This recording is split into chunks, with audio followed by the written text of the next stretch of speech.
All good. Go ahead, guys, shoot. What jumps out most about the Commanders, who statistically have had a tough season, but Yeah. they can still run the football? Well, they have good players. When you watch this offense play, they have good players, and they've been good for a long time. They were really a good football team last year, and it's very similar. The quarterback obviously has been injured, so that's kind of held them back a little bit, but they have good skill. They're getting some of their receivers back in the fold. Both runners are young runners and both aggressive runners. And the O-line, to me, is well coached and tough and big. And, when they game plan to run the football, in their 3 wins, they've averaged like 195 rushing a game. And when you add the quarterback run game to it, it makes it tough to stop them. So it won't be an easy out. It's an NFL game, it's an NFL team. Both teams are playing for something. And it's never easy. So playing our best is a must. Hey Vance, how would you say you've sort of made it these 3 weeks plus without Pat playing, and then obviously how much would it mean to? I think we've made it because we have depth. We drafted some young guys in early rounds that were waiting for more opportunities. I thought Jade played very well as a starting corner in base. Abrams Drain played very well as a starting corner in nickel. So we kind of had those 2 young guys kind of split Pat's role, and it worked out for both guys. I think moving forward, it's huge for our team to have those guys play so many meaningful reps, and to get Pat back now, we have no worries, So, depth is what you have to win a championship. I think we have that. But it was good to see those guys go in there and, play at a high level and help us win for a month without Pat. VJ, Gary Kubiak and Wade Phillips were saying recently they think you have what it takes to be a head coach again. A lot of people are calling you a hot candidate. Obviously, you got a job to do here, but how do you kind of compartmentalize, people talking about you as a head coaching candidate? Yeah. I think it's cool, but obviously the job is the job, and the job's the Broncos coordinator job. It's flattering, but my second time through the process, or my third or fourth time through the process, I don't think about it. I really don't, because I know it's about winning, and everyone wants to hire winners, and they want to hire someone who's fixed something, and it's no better example than what we've done here in the last 3 years. Being with Sean obviously helped my learning of how to fix a team. I think the key is to win, and not worry about the process. It takes care of it. It's the Broncos season right now, and that's my focus, honestly. And if it happens, I'll be happy that it happened. If it doesn't, I'm going to have a good job. I have good players. I'm in a great city, so I have no worries, honestly. What are the most important things from Sean that you didn't know before you came back here in 2023? I think you discover a lot of things, just how he paints the picture for each player, each week's game plan. I think the best thing coaches have done is change the culture, and that's through players. How we've drafted players, how the draft process. I mean, it's a deep dive into players, the person, the player, what's the vision for the player. So there's no guessing when we drafted players, and we've drafted very well the last 3 years. Even in free agency, very careful of who you bring into your culture, because the culture is changed by the players. And I think coaches had a great vision for each player he's brought in here. And the draft process, man, I mean, he is locked in. He spends a lot of time on every player, every position, every round, and that's how you change it quickly. Vance, what's the biggest factor into, obviously you know the sack numbers, but to be able to get those and yet still limit what quarterbacks do with their legs, the scrambling that hasn't really shut down. How do you do both? I think you ask your guys to rush a certain way, and again, I'll speak about Nick Bonito, our best rusher overall. He's a gifted rusher, and he can win his one-on-one anytime we ask him to. But he kind of concedes to that sometimes and rushes a group, and he kind of cage rushes and rush with power, which is his second string, not his first. But he does that to help us contain the quarterbacks. When you're rushing 4 guys, it's tough to contain the scrambling quarterbacks, but if you rush the right way, you can. And the mixture of pressure, bringing 4 or 5 and bringing sometimes 6 to contain them is the key. So just a good mix and guys rushing unselfishly. Sean was talking this week about sort of laying out scenarios for the team and not being afraid to talk about not just the division but the top seed and what that means. All that. What do you make of just that sort of confidence level and that trust to talk with your group about that with 6 games to go? I think you have to give them goals. It's not lofty goals for us at this point, right? I mean, we won 8 straight, and we expect to win every game we play. So I think you have to talk about those things because that's the goals, that's the standard, and it keeps guys pushing and working. It keeps the coaches pushing and working, right? And we're never satisfied with even the wins. Like I thought last week we played okay against the Chiefs. We didn't play great in my opinion. So Monday morning it was it was a tough conversation in our room, about how we can play better versus that team. So I think the standards are high here, and coach laid it out from the spring about what the goal was, and that didn't change. You come down on the penalties. Obviously, some you probably don't agree with. Some are functional, and others discipline. How do you collate? I think obviously the pre-snap penalties leg is something we can't do, right? That takes no talent at all. That's just discipline, right, and focus. I think the penalties that we've gotten, most of them are competitive, combative penalties. Some of it, we have to play more discipline, in the secondary with Riley, obviously, finding the ball, playing with less hands, understanding the flow of the game, when to play off, when to play on. Me doing a better job to help with some coverage calls to pull some pressure off certain players in those third and longs. That helps. But I do like how aggressive we play and how we bounce back from the penalties. It's our job to fix it. It's not the league, it's not the officials. We have to fix it. We have to coach it better. I have to call it better, and we have to, not do it, because it can cost us. I thought last week in that game against the Chiefs, it cost us 17 points. And the penalties, the DPI penalties especially, the consequence and reward, offense and defense, is such a huge margin. It's almost unfair, but that's not our worries. We have to fix it. And when you get a 45-yard spot foul, it kills you. It kills drives. And with our research and our numbers, those penalties lead to points. If you get one, it's going to be touchdown or field goal. So it's got to stop. And working towards coaching it better is the key. Vance, sorry. There's a line for you, right? You want them aggressive, don't Absolutely. You? Always aggressive, but smart, being smart bullies. It's 3rd and 22, how to align, what's the flow of the game, who's that player in front of me, what's he do best. That's teaching and coaching, and I'll coach it better. Vance, you've spoken on how the young guys in this room, especially how Alex talks to them, shares his story, the impact that can have, just the way that he's handled the last few weeks, and for him to be back now, do you sense, what's the respect that this room has for him? Well, he's the captain. He's the elder spokesman in the room. He's the captain. His story is amazing, even before the cancer scare he's had. His grind, and he's been cut 10 to 12 times, going to camp and coming back. It's a great story. And in our room, outside of Patrick and Jade Barron, it's, most guys can relate to him. They've been cut. They've been on multiple teams, and they're trying to make their way. So it's really a good mix of guys, and that keeps us focused, keeps us working. Like, we don't have a focus problem on defense, right? And everyone's working, everyone's practicing hard, everyone's working out and showing up every day just to get better because of the people they are. So, his example is what carries us and leads us. VJ, he returned yesterday to practice 19 days after cancer surgery. How amazing is that? And did it look like he hadn't missed a day, or how did he look coming back to practice? Super amazing, obviously, for him. He's smiling. He's in good spirits. It's good having him back. He's so smart. He helps him with the game plans each week. But, again, amazing story, and he's so blessed to be healthy and ready to play football again. Thanks, Pete. Thank you, guys. Scouting on the bye. What do you want to focus on the offensive side down this final stretch? Yeah, I think dropping our penalties, is a big thing. The self-inflicted errors, and just continue getting better all the way around. Converting more drives, getting that first down. I think once we do that, things go well. Too many 3-and-outs, so those are the two big things. I know there weren't a ton of run opportunities against Kansas City, but as you move forward without JK for at least this stretch, what's the confidence like in RJ and those guys? Very high. RJ keeps improving, and then Jalil's a guy, we all can remember the last 2 years. He's been super productive, and I thought he ran the ball well this last game. So excited, for the opportunity for him to get going as well.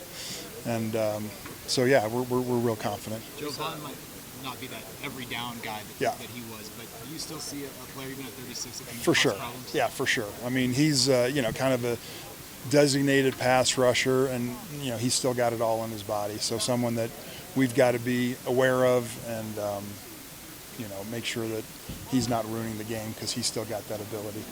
We saw Jalil in the red zone and at the goal line a little bit last last week, but obviously not kind of the traditional bigger back Yeah. on this roster. What do you guys, plans for how to handle those kind of short yardage situations? Yeah, I think he was in there, and I think we got back on the ball for the touchdown. It was kind of get back on the ball type run. So he was in there and got a few yards, and everyone carried him into the end zone. So obviously we think RJ's a little more stouter in those situations, but we have confidence in both of them. So I'm sure you'll see both of them in there in different situations, but like I said, I'm really excited for Jaleel because during the season, he's been down, and we're playing Houston or I forget the other team, but I think I was watching Chicago as we were getting ready to play Dallas, and you watch those games, you're like, gosh, you forget this guy's getting 10 yards every carry. So I think he's someone we got a lot of confidence in. With Luke Wattenberg getting the extension, Yeah. what have you seen from him over the past couple of years as he's progressed? Yeah, I think that position. I think your intelligence and your demeanor, your leadership is so important, and it's also a position where continuity is very important. So very excited to have a guy that's performing at a high level and know that we've got him locked up for a few more years. I know Bo was real excited about it because that battery between the center and quarterback is so important, the communication and making sure you're on the same page. And the longer you do it together, the better that process becomes. So very excited for that. Sean was saying earlier this week that he talked to the team about the opportunity that's in front of you guys with the seeding and competing for all that. From your time around him, can you speak to kind of his ability to have his finger on the pulse of the team and what they need at different times in terms of week to week, or here's the big picture, or we're getting ready for a primetime game versus, Yeah, I think he's always had really good instincts as far as the message to the team, and it's always been effective. I'm always just so focused on the next step that, you listen, and it kind of gives you a little juice as far as like, man, it is right there, let's go, and you get a little energy to keep the process going. But, I think, it's fun to look at, but we know that this is a, one game, one play at a time league. So I think it gives everyone a little bit of energy, but then we focus back down into the next thing and try not to look too far ahead. With the weather this weekend, Yeah. I just saw you guys doing the wet ball drills. Yep. What have you learned about how to get guys ready to go for that sort of environment? Yeah, I think the ball security, just that thought heightens in your thought process. Obviously, as the game gets going and you feel the conditions, you think back to the Jets game last year, which was just a really tough environment, and both quarterbacks were struggling in the first half to throw the ball at all, and so sometimes you have to adjust your game script and pull back, be a little more conservative, know that throwing the ball 40 yards downfield can be tough, and turnovers become more likely as you get more aggressive if the conditions are like that. So you pay attention to how the game's going and can change the way you call the game. But we went through our ball security drill today, so just how you carry the football, two hands on it, those things become even more important. Thank Sure you. thing. Happy Thanksgiving. Sean said after the Kansas City game that special teams was a big reason you won that football game. How proud of you? How proud were you of that group and the way they played? Yeah, that's just the exact thing. I'm proud of the group. Resilient group. I think the one thing that's probably gotten under the radar a little bit is we've done a lot of good things all year, but maybe never in the same game. I think that was one of those games where it was a complete, all the phases contributed. So that was really good. But not just the specialists, core players, great blocking, great coverage. So, in this time of year, in these close games, and you start to get into weather and all that, the field position becomes so critical. So, but very, very proud of the group for sure. Do you point to that game, like when you guys come back and you're looking at film, this is what it can look like, this is what it can be? Yeah, I think so. And I think also we've pointed out the positives. We've pointed out, and I think the guys know what that looks like. Like I said, it's just doing it time and time again, doing it on a consistent basis. But certainly it's a very good barometer for us, for sure, yeah, that game. You mentioned field position with the weather potentially a little gross this weekend. How do you guys get ready for that? Yeah, so, we try to obviously take advantage of any of the wind that we can, the wind days out here. You could simulate some of the wet ball stuff, which we've done, which we'll continue to do this week if we get a little inclement weather. But catching the punts, catching kicks, the operation, all that's going to be really, really important if we get into an inclement weather game, kind of like the Raiders game with the wind. Now, it wasn't wet that game, so we've simulated some of the wet ball stuff. So it's going to be important. The ball security in games like that and the operation become super important. Yeah. Coach, I'm sorry. Yeah, all good. But Wil Lutz, yeah. the 3-year extension, what makes him so special, and why does it keep him around here for a while? Probably what makes Wil the most special is probably his consistency, and every kicker, every punter, every specialist is going to have some peaks and valleys. I think Wil's ability to rebound from a bad play, from a bad rep, even a bad game is something that he's learned over the course of 10 years. I think he's really, really matured, not only as a person, but really as a player. That position, as you all know, it's one and done, and so it's either get it done or not get it done. And I think you have to have a level-headedness about you at that position. You really do. And I think that's a way that probably is kind of his superpower, if you will. Super happy for him, super happy for his family. It's well-deserved, and hopefully we can keep getting the most out of him for sure. It seems like him and Sean have an interesting dynamic at the end of games. We've seen Sean a couple of times say straight through before the Houston game. Sean celebrating before the Kansas City one already. Is that unique for a coach or even a coordinator to be talking to a kicker that much, like right before, and have that mental game with them? Yeah, you know what? I think Sean has a really good understanding of just about everybody in this organization, players and coaches. Kind of knows what he can say, what he can't say to certain guys. Wil's one of those guys that can accept criticism. He's one of those guys that can, in the moment, so Sean kind of knows exactly what he can and can't say. They have a long-lasting relationship. He probably wouldn't do that maybe with a first-year guy if you're feeling him out, but he's already felt Wil. He kind of knows the ins and outs of Wil, if you will. And so it's kind of fun to watch, certainly after the fact, but it's pretty cool. Yeah. Does that extend to obviously where you guys are in the division, in the AFC race, of his ability to keep his finger on what the team needs in terms of keeping the week-to-week focus while also knowing kind of what's at stake from a seeding standpoint? Yeah, listen, I think all the years I've known Sean, I think one of the best things I could say about him is just really having a really good pulse of the team, knowing when to pull back, knowing when to push, whether that's training camp or in the regular season. And so, yeah, I think he just has a really good understanding of what needs to be done, who needs to be pushed, who doesn't need to be pushed. But that's probably one of the things that I would say is one of his strengths as a head coach, is just knowing the overall building and what's going on and what needs to be done. For Jeremy specifically, from that rain game, or from the wind game, what do you think that he learned that he'll take into this weekend if there's some weather? Well, really just specifically kind of just controlling your drops. We kind of let some of the drops in that game get away from us. It was great to see him rebound with a really strong performance, obviously, against the Chiefs. But we're going to be in those games again. And so, and he's done a good job in practice with it. It's just a couple of those got away from him in the game. I think kind of like I said with Wil, is not letting one play affect the rest of the game, the rest of the week, the rest of the season, if you will. Just moving on, learning from it. But that was really the biggest thing there, is just really controlling his drop. Darren, you guys have been in several game-winning, late-game operational situations at this point. Is there, maybe you would want to win games a little bit handier at this point, but is there a benefit to that kind of demonstrated experience for, if you guys get in a situation like that later in the year, playoffs, etc.? Yeah, I think anytime you get experience like that, you kind of become battle tested, and that goes all for all three phases.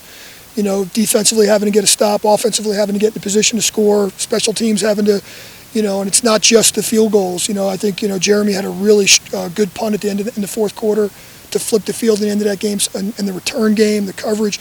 It could be really any of those phases, Frank Crum coming up with a block. And so, yeah, to be battle tested, there's really no substitute for experience. You can simulate out here all those situations that you want, but being in front of being in it as many times as we have, and we have some younger guys too. Jeremy's a good example. Him getting that experience throughout the season, I think certainly will carry over and help us down the road.